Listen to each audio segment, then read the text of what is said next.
Каково жить таджикам в Америке, расскажет наша сегодняшняя героиня. Досмотрите это видео до конца, и вы узнаете историю американской актрисы таджикского происхождения. Подписывайтесь на наши обновления, чтобы быть в курсе о всех новинках на нашем канале. Таджикские корни у Лолы есть только со стороны отца, однако всей душой она любит Памирские горы и чтит культуру и традиции памирских таджиков. Когда-то Лола сама была здесь чужестранкой. Она приехала в США из Алматы. Правда, девушка смешанных кровей, по национальности она больше памирская таджичка, да и основную часть детства провела на Памире в Таджикистане. О корнях, воспоминаниях о родине, эмиграции в США, любимой работе и творчестве. Особое внимание в рассказе Лола уделила Памиру. Она часто навещает этот горный регион и черпает там душевные силы, а также заботится о любимой бабушке, когда-то подарившей ей счастливое детство. Лола родилась в Алматы в межнациональной семье. Папа памирский таджик, мама красавица русско-финско-казахских кровей родом из Санкт-Петербурга.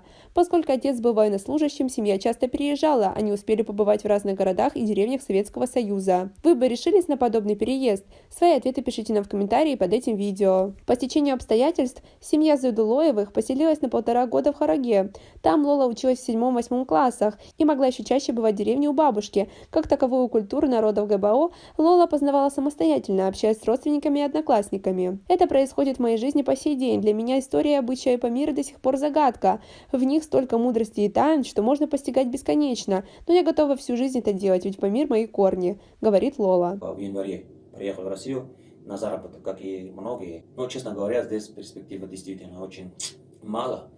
Поэтому я начал интересоваться за рубежом. Это произошло в 2000-м, на грани тысячелетий. В Алматы приехала руководитель компании по международным усыновлениям, где работала Лола. Женщина оценила ее работу и решила пригласить работать в главный офис Солт-Лейк-Сити. Там как раз нужен был специалист со знанием казахского языка и культуры и мог помочь усыновленным детям из Казахстана адаптироваться в США, преодолеть языковой барьер в общении с приемными родителями. У меня были опыт и знания, я умела общаться с представителями разных стран, поэтому совершенно не боялась новой атмосферы. Конечно, было грустно покидать родину, семью. Мама особенно за меня переживала и не хотела отпускать. Но я мечтала поехать в США, в том числе, чтобы достойно жить и помогать семье, рассказывала она. В Солт-Лейк-Сити, штат Юта, девушка прилетела вместе с министром образования и науки Казахстана Нурпеисом Касымовым в качестве его личного переводчика. Лола сопровождала министра на деловых встречах и помогла провести переговоры. Вскоре Касымов улетел обратно в Казахстан.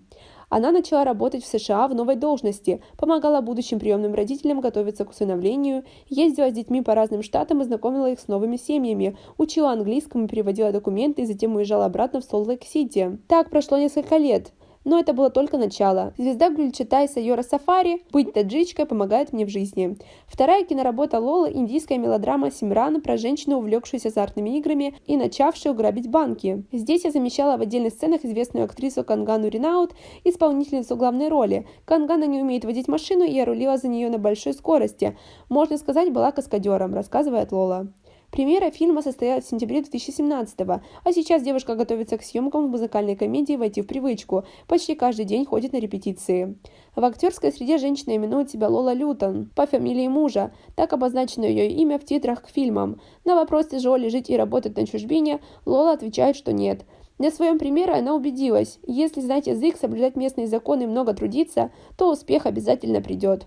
Я уже почти 17 лет живу в США. По уровню жизни здесь прекрасно, масса карьерных возможностей. Человек может стать кем угодно. Конечно, есть вещи в Центральной Азии, по которым я скучаю. Но в целом я очень благодарна Америке за многое в своей судьбе. Здесь моя семья. Маму я тоже перевезла. Гордится она.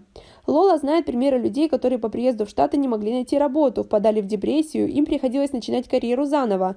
Да и у Лолы были проблемы с трудоустройством, когда она мигрировала из одного штата в другой. Она ведь успела побывать и в Юте, и в Оклахоме, и в Небраске, и в Техасе. Сейчас обосновалась в Джорджии на перспективу. Прожив какое-то время на новом месте, я быстро находила новую деятельность. Всегда спасали переводы. Еще я работала волонтером в разных организациях, и это впоследствии играло большую роль в моей карьере. Главное — идти вперед и все время искать новые возможности себя проявить, уверена она. Лола вспоминает, что когда впервые после перерыва ехала на Памир, друзья волновались и говорили, что там опасно, горы расположены слишком близко друг к другу, лететь может только маленький самолет при идеальной погоде. А девушка, хоть и ехала одна, отвечала: на все воля Божья. Перед дорогой она помолилась и через несколько часов вступила на родную землю. На Памире я ощущаю абсолютное душевное равновесие, жизненную гармонию, отрешенность от суеты. Здесь время останавливается, и я могу жить в режиме паузы. В Штатах такого нет, поэтому я приезжаю на родной Памир, чтобы побыть наедине с собой и получить жизненную энергию. На этом у нас все. Оцените наше видео подпиской и лайком.